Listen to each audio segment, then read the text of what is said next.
Well, hello everyone.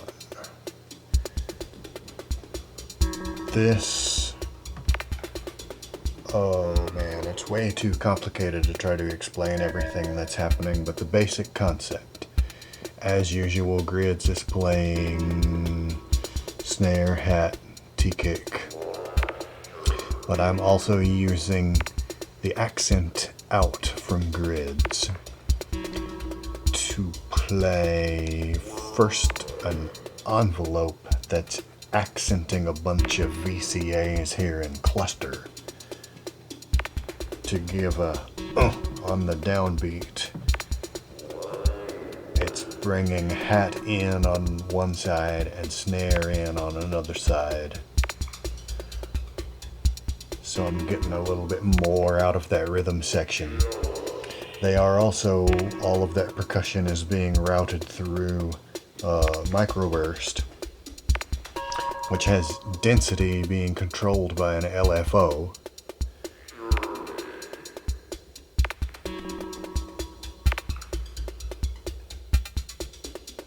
Hear that, how it kind of, you can hear that side of like a tick tick tick tick tick, and it's phasing a little bit because the granular delay density is changing. It took a while to manipulate the position to get it so that it synced up with the tempo. You are hearing also that same channel 1 accent trigger is going through mutable branches where I'm using probability to distribute it to a couple of different places, one of which is another not rampage, but function. It's a function slope that is causing channel 2 to ratchet. And it's also it's negatively affecting the snap of snare. So when it ratchets, I have a different tone. You can hear that occasionally. It kind of goes, yeah, there it just was. And that happens sometimes. And the other times, there's a wave folding accent on the Lifeforms SV1, which we're not hearing yet. This whole thing is master clock and a CV sequence coming from the sequence 8 buried under all of those cables. I'm using that to control the pitch of these chords. That's the threshold going through cinnamon, going through the dub delay, and then into the Pico DSP reverb. And that's being triggered by a clock division of a probability spread of just an echo of the master clock in the bottom half of branches.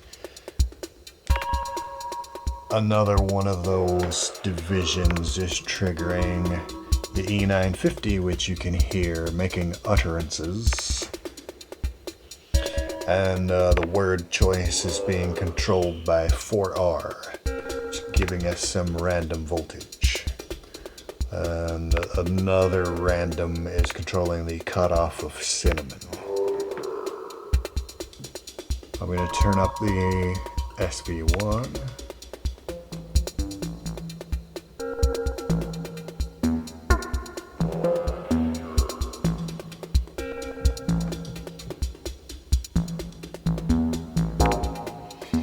I'm using the sample and hold in the bottom of mutable kinks to grab values from the sequence.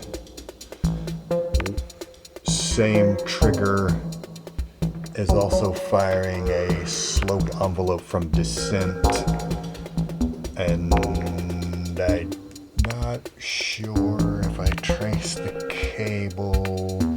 It's probably a Hypster CV, controlling the decay time of one of those envelopes.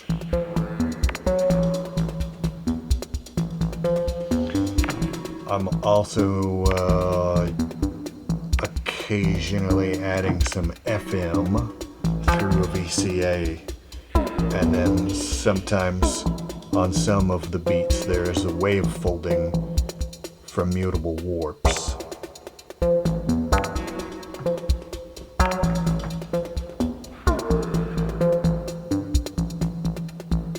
All of that's just the SV1.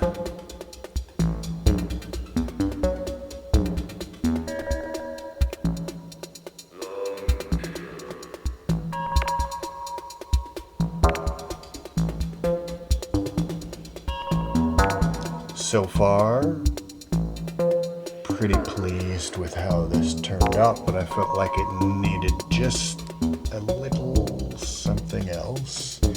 I have plats over here, which I'm running through a channel of Bastel skis to get a slower, more reliable decay. I've said it before, I don't care much for the envelope on board plats.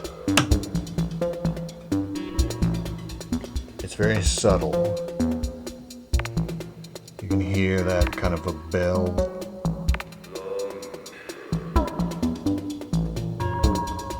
A deep bell tone that comes in. It's another clock division coming from over here that's triggering that.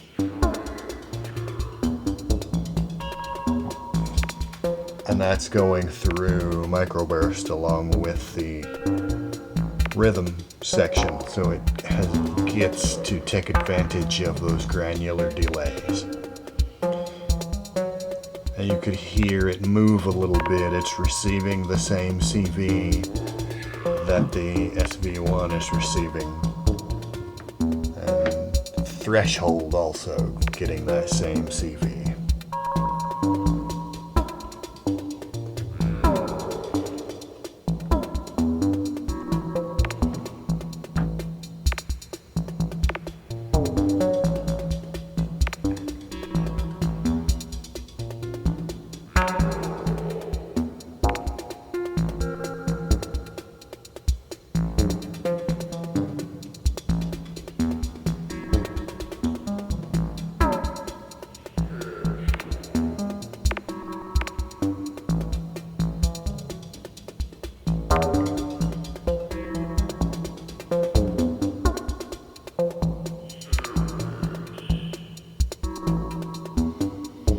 I actually like this one a lot. It's got that, it's kind of a combination of tightly controlled and random events that just really tickles me. Anyway, I hope you all liked it as well. I'll briefly mention all of the Patreon, the Bandcamp, the Ko-fi, where I've got other stuff. The best audio goes to Bandcamp. There's cartoons and things on the Ko-fi and the Patreon. And of course there's videos here on the YouTube. And I have to mention one of my patrons, Simone Spinozzi, if I'm pronouncing that correctly, bought me several of these little short 6-inch patch cables. They are super duper handy. Sometimes that's all you need, and they do save a lot of mess. When you just need a short cable to get from here to here, and you don't need all of this. A longer cable would just be floppy and dangling. So yes, the shorties are very useful. Thanks very much. And that's it. I'll catch you all next time.